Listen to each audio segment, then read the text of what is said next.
This is episode 527. And today we're going to be talking about excuses for giving up on your dreams, and then we'll neutralize those. When I coach clients in the first few sessions, we talk about dreams and goals, whatever word you want to use, and then, I'll ask what's prevented you from achieving them. And these excuses actually are the tip of limiting beliefs that we have about ourselves or about our environment.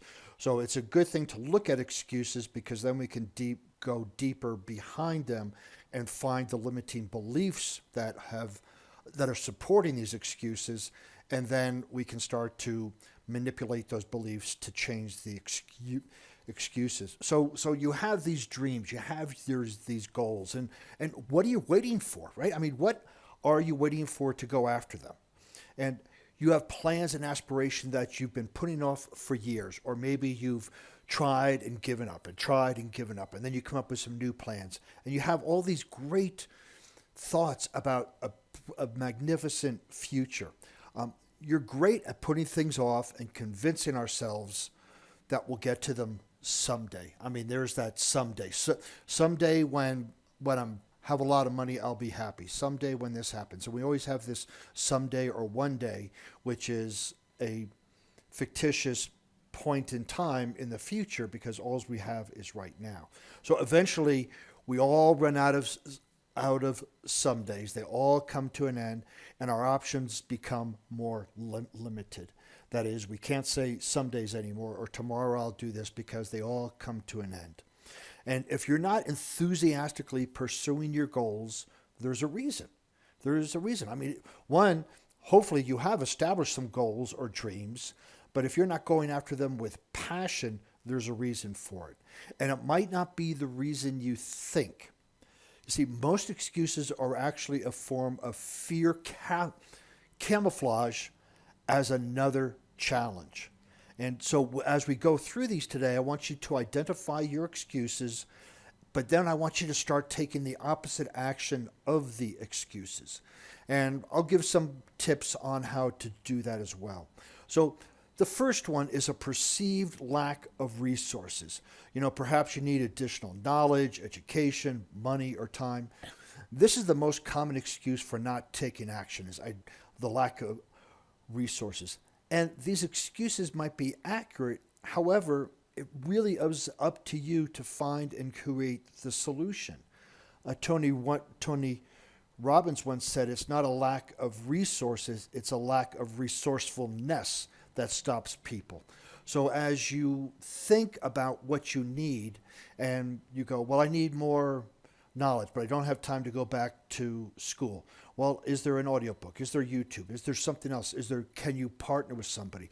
Right? It's resourcefulness. When we look at creating our dream, our vision, a lot of it is because in order for it to be a goal or a dream, it cannot be manifested already. It has to be something new. And if it's something new, we often don't know how to bridge the gap between where we are and where we want to go, which coincidentally, that's what coaching is for, is to help you bridge that gap. And the coach can help you identify the resources. So between you two, you can become very resourceful. But this is the thing, is that once you know what your dream is, I mean, think about it. If you have this dream and you don't know the resources, you don't think you have it, you're probably not going to be that enthusiastic about going after it. Because why bother? Because I don't have an education, I don't have money, I don't have time, blah, blah, blah, blah, blah, right? And all those are limiting beliefs saying that I'm not resourceful. When you have a belief that I am resourceful, I can find a way, I will find the time, I will find the money, I will create alternative ways of reaching my goal, that's being resourceful. So when we start looking at a perceived lack of resources, look at a perceived lack of resourcefulness within your mind, and then start to change that limiting belief. You believe that you're going to fail.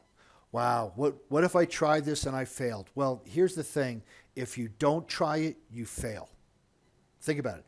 I want to go attempt something. I want to go build a business, but what if I fail? Well, if you don't do it, you automatically fail because you didn't build the business. But you go after it, You may not build that business, but you'll get learnings to build another business. It's kind of a catch 22 when you think about it. If you don't take action because you're afraid you're going to fail, you've already failed because you didn't produce the dream that you wanted. So maybe you're not afraid of failing, but you anticipate failure. So I'll fail many, many times before you get to it, and it just seems exhausting. No one would waste their time taking action if they expected a negative outcome. So this is another reason why people don't take action, is they have this perceived belief of failure, and they identify failure. And again, the only time you really fail is when you stop moving forward. That is, there is no failure. There's only feedback. So you go after a dream. You might not accomplish that, but you get feedback. Then you try it again, try it again, try it again. As long as you keep going, you are not failing. So you want to use every tool at your disposal to change your beliefs that you fail. Use logic. Think of the solution logically. Meditation, self-hypnosis, visualization, affirmation, coaching. Use all of these to neutralize these limiting beliefs. A belief that you fail, a belief that you can't, right? These beliefs are just, they're horrible weeds growing in our garden of our mind that hold us back from taking action. And it's all in your mind. It's all in your mind. You've come up with this, I'm going to fail, or I'm probably going to fail, so why bother? Who said? You can create a story. Failure is a story, success is a story. What story do you want to tell yourself? So then there's fear, and this is basically stepping outside your comfort zone. And this is the most accurate answer most of the time. How come you're giving up on your dream? Fear. Fear of what? I don't know, but I'm just afraid. Do something significant involves both change, then the results from success, and the chance necessary to create that. So effectively, when we are pursuing our dreams and our goals, we have to change as a person. We have created in our lives exactly a duplicate of what we believe about ourselves. Our reality is our comfort zone. And this is where we are. If we want to change, if we have a dream, that means it's something outside our comfort zone. Otherwise, we already have it. And when we start thinking outside our comfort zone, it's just fear. It's scary. Fear of the unknown. And part of that fear of the unknown is, who do you need to be to achieve your dream? You cannot be the same person and achieve something bigger than you already have. You have to change. And that's one of the hidden benefits of goal setting. Goals, again, and dreams are something that you have not manifested or created already. But the great thing about it is you have to change as a person to achieve that goal or that dream. And that's what most of us are afraid of, is the identity. We have identified ourselves in our comfort zone. This is who I am. I go to work, I do this unconsciously. When we start to think of stepping outside our comfort zone, there is a new identity that has to happen. And that's the fear. Who will I be without my limiting beliefs? Who will I be without my current reality? Who will I be? And that unknown will hold us back. And it's devastating on how much it works on a subconscious level. But again, previously talked about, you can use hypnosis, meditation, logic, coaching, any of these tools to transcend this fear of the unknown. Lack of motivation. So we lack motivation. If you have goals and you have dreams, why aren't you motivated? Is it due to fear or something else? A little success can create motivation, and actually I would call that inspiration as well, because inspiration is internal, motivation is external.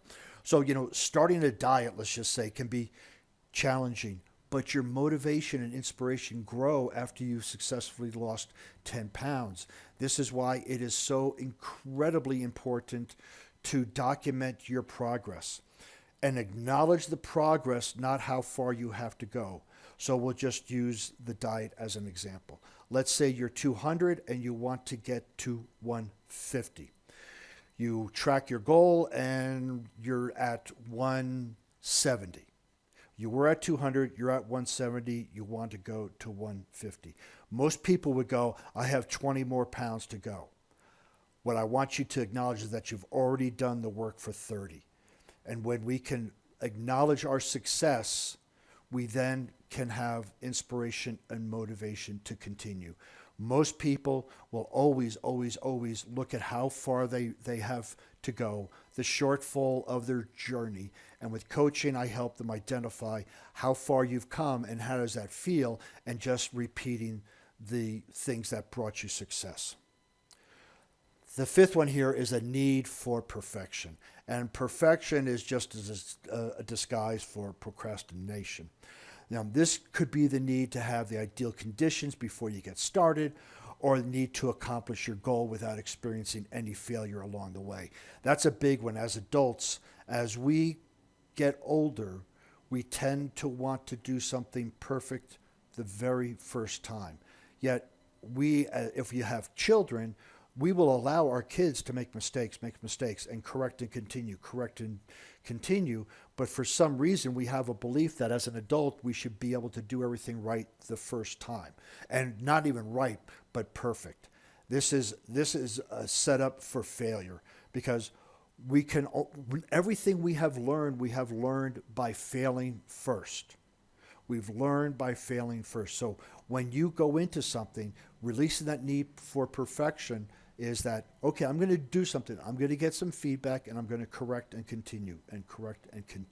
Because perfectionism is just another manifestation of fear masquerading as a socially accepted excuse. We all say, well, I'm a perfectionist. No, you're afraid.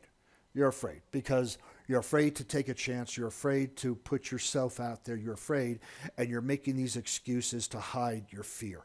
So perfectionism is a disguise for procrastination, which is a disguise of fear of failure, fear of who I would be, but it's all covering up fear. And this is why coaching can be so helpful, is to digging deep into where are these excuses coming from? So if you've been finding reasons to put off your plans to some identified point in the future, it's time to examine those reasons and actually those excuses. And the excuses only satisfy the person who is making them. So fear is the biggest reason for chronic procrastination. And actually, if you look at all of these excuses, at the bottom is fear. Fear of the unknown, fear of what's going to be created, fear of how I'm going to be perceived, fear. And when we think about fear, we're giving some person or something else our power, because we are being held back by fear of something else, but we're giving that our power. Fear of what will people think, fear of what if I fail. So, I mean, if there was nobody around and nobody could judge you, would you try these things? I would say yes, but we're afraid not of failing. We're afraid of what people will think. And so it's your responsibility to determine why you've been waiting. Why have you been putting off? What is the fear that's holding you back? And by finding an explanation, you can begin to take the motivated action to see your dreams come true. And so you can find this podcast and the show notes at warriormindcoach.com. And while you're over there, if you want some coaching around this, scroll down to the bottom of the page and click on the introductory consultation.